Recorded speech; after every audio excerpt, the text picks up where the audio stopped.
Waco Aviation Advisory Board met today to discuss a program held at the airport through Baylor University. Fox 44's Allison Fox O'Connor was at today's meeting to find out more about this aviation partnership.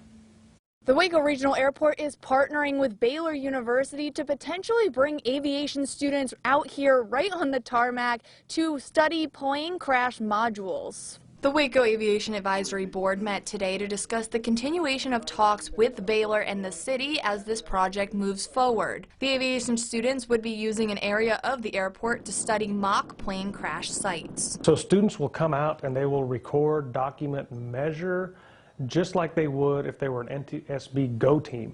So it's a really good opportunity for them and for students to gain that experience and that exposure. Students will also be put through different scenarios like gathering information from witnesses and analyzing site evidence to determine a cause of the crash. But what is this doing to help aviation students post-college? This really brings the classroom out onto the airfield and gives them that exposure, that experience to the noise, to the environment, and it really just kind of builds their overall awareness of the airfield and all that entails. City of Waco Aviation Director Joel Martinez is also an aviation professor at Baylor, and when asked what he believes will be the most difficult part of this learning experience, he said the smaller details the National Transportation Safety Board pays attention to in cases like these. But when asked what he thinks his students will be most excited about, being on an airfield, looking at that mock setup and what that's actually going to look like, and then dealing with some of those questions and kind of, they have classroom time leading up to their lab time.